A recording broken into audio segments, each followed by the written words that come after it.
Root দিয়ে কিন্তু কোনো থ্রি হুইলারে আসতে পারতো না, তাহলে আমরা কন্ট্রোল করতে পারতাম। এটা আমাদের জন্য বেশ কষ্ট।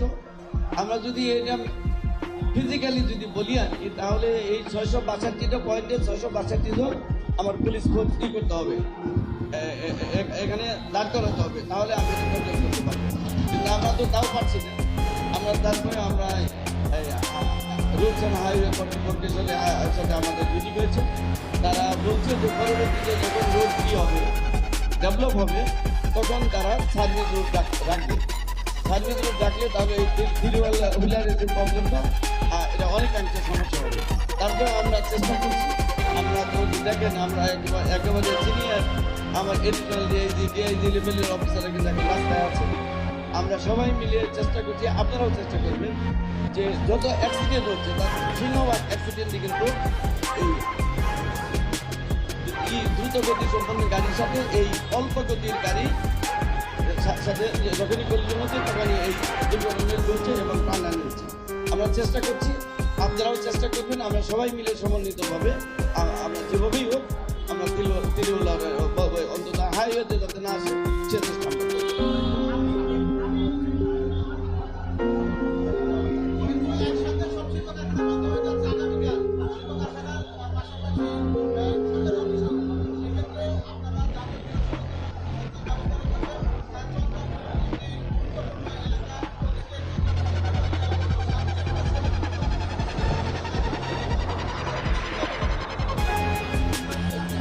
যাই হোক, আপনি যে প্রশ্ন করেছেন ঠিকই বলেছেন। তবে গত ঈদে কিন্তু আমাদের যানজটটা খুব একটা বেশি ছিল না।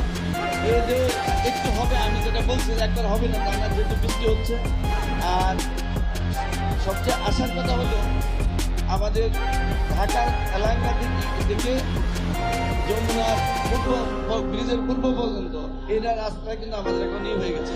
বললেন আমরা কিন্তু চালু করে দিয়েছি। আর হলো হাটিকুম রোলের এখানে পূর্ব সাইডেও এখানেও একটা ফ্লাইওভার আমাদের অসম্পূর্ণ ছিল, এটাও সম্পূর্ণ হয়ে গেছে। এখন আমরা যেহেতু হাটিকুম রোলের ওইটুকুন আমরা ক্লিয়ার করে দিয়েছি, আমরা আশা করছি যে এবারে যানজটটা এখন বন্ধ হয় নাই, আমার মনে হচ্ছে এইরকমই হবে। আজকে খুব চাপ থাকবে, কালকে একটু চাপ থাকবে, কারণ যেটা বলেছেন যে কাল থেকে বন্ধ। আমাদের গার্মেন্টসের কর্মীরা সংখ্যায় অনেক অধিক, এখন একসাথে কিন্তু অনেক সংখ্যক মানে বহু সংখ্যক লোক কিন্তু রাস্তায় চলে আসবে, তখন একটু চাপ হবে। এই চাপ যেভাবে হোক সামাল দেওয়ার জন্য আমরা মোটামুটি একটা পরিকল্পনা নিয়েছি।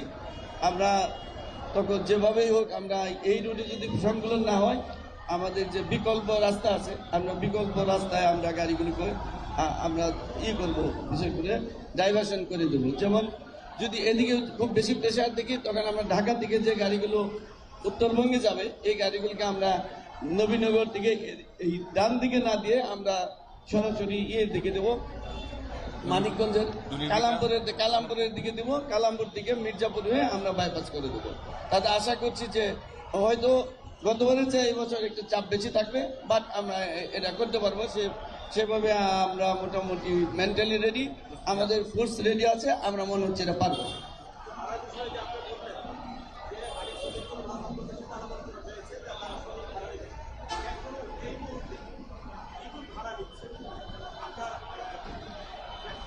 আচ্ছা ঠিক আছে, আমার এখানে আমি যদি হয়ে থাকে আমি এখনই কথা দিচ্ছি, মোবাইল কোড করে আমরা তাদের বিধি ব্যবস্থা নেব যদি থাকে। আমার এখানে এডিশনাল দিয়ে যাচ্ছে, আমার এখানে ডিআইজি আছে, আমরা মোবাইল কোড করে যদি কেউ ভাড়া বেছে নেয় আমরা তাৎক্ষণিকভাবে আমরা ব্যবস্থা নেব, এখানে কোনো আপত্তি নেই।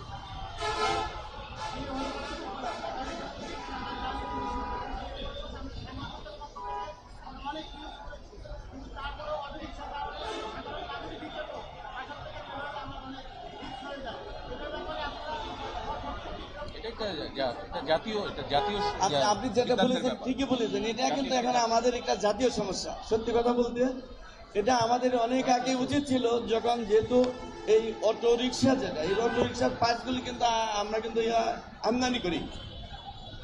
এটা নীতি নির্ধারণী মহলে আমার মনে হয় অনেক আগেই এটা বোঝা উচিত ছিল, আগে থেকে আমাদের সতর্ক হওয়া উচিত ছিল।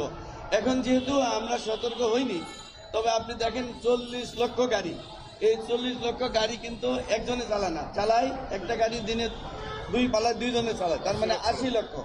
80 লক্ষ পরিবারের সাথে জড়িত। এখন যদি আমরা রাতারাতি এই 80 লক্ষ এই 40 লক্ষ গাড়ি বন্ধ করে দিই, তাহলে এই গাড়িগুলোর কিন্তু মূল্য কিন্তু 1-1.5 লক্ষ টাকা করে গাড়ি মূল্য, আমরা বন্ধও করতে পারছি না। এখন আমাদের বললামই, এটা আমাদের জন্য গলার কাটা। এখন যেভাবে হোক আমরা যেটা করবো সেটা এটাকে অন্তত মহাসড়কে যাতে না আসতে পারে এই ব্যবস্থা করা।